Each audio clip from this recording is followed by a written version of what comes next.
edición especial de Latinoamérica Hoy. Soy Gris Ángel y hoy nos sumergiremos en un fenómeno que cambió el mapa cultural de nuestro continente.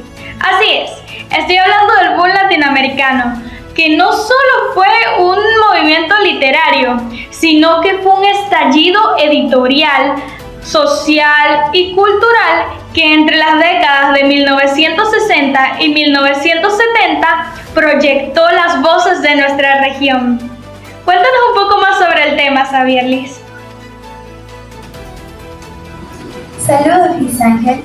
Es fascinante notar que un grupo de novelistas relativamente jóvenes lograron desafiar las convenciones literarias establecidas anteriormente.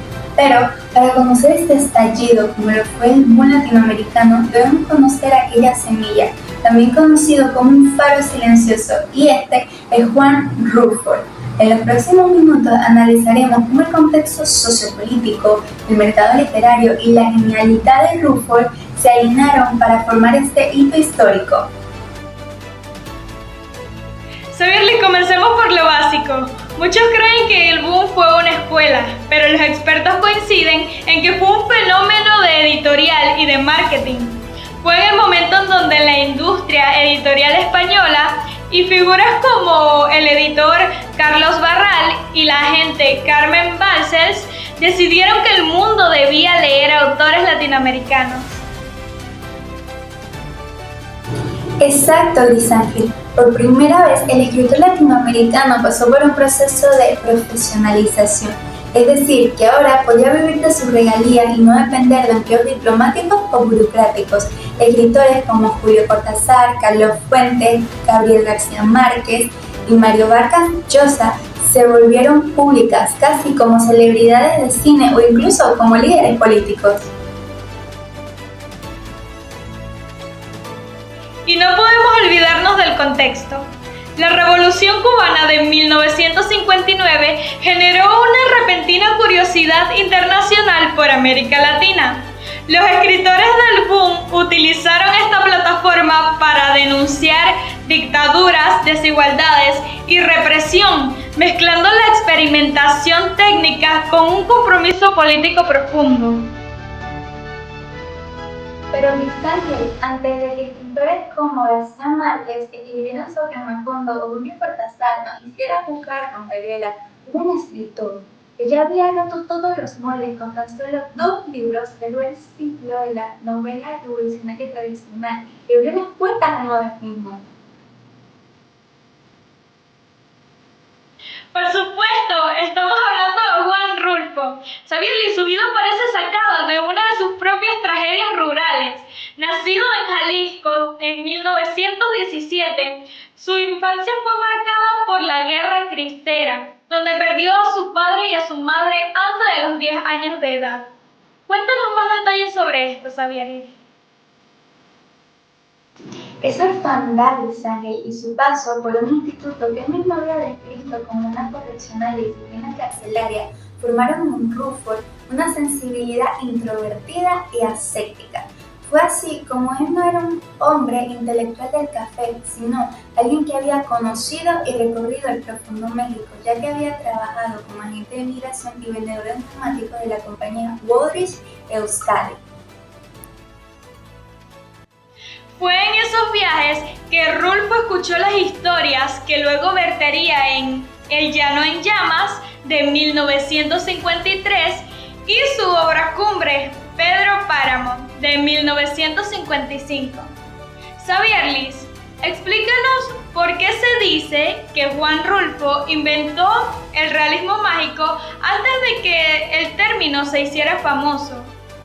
Esto se debe, Luis Ángel, a que en Comala, el pueblo de Pedro Páramo, lo fantástico no irrumpe de forma tenebrosa, sino que se asimila como parte de la vida cotidiana. Rulfo logró que los muertos hablaran entre sí con una naturalidad pasmosa, y Juan Preciado, el personaje principal de este libro, va a un pueblo en busca de su padre, todo con el propósito de darse cuenta que los que habitan allí son almas en pena. Rulfo logró esta obra no con adornos, sino con una economía de palabras y un lenguaje popular que elevó la soledad de dicho personaje a una categoría universal.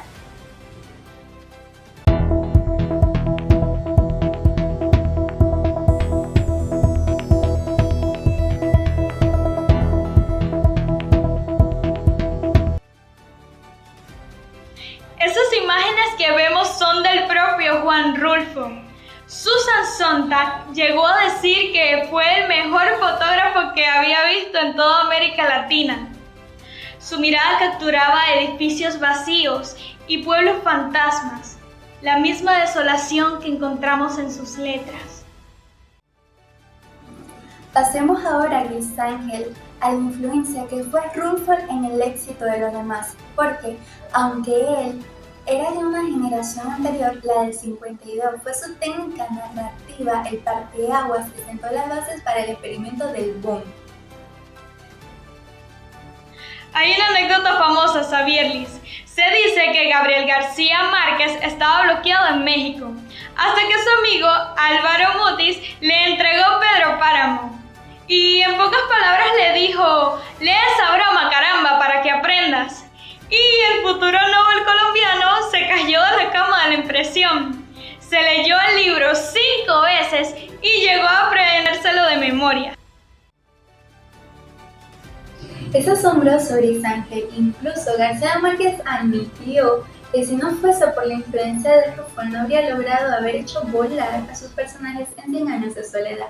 Rulfo le enseñó que se podía hablar de lo más insólito y espantoso con una expresión impasible, e incluso mucha de la estructura temporal de Macondo se le debe a la Comala de Rulfo, donde el tiempo no transcurre de forma lineal, sino que se enreda como una cebolla de recursos. Y no fue el único. Carlos Fuentes y Mario Vargas Llosa también lo reconocieron como un maestro indiscutible.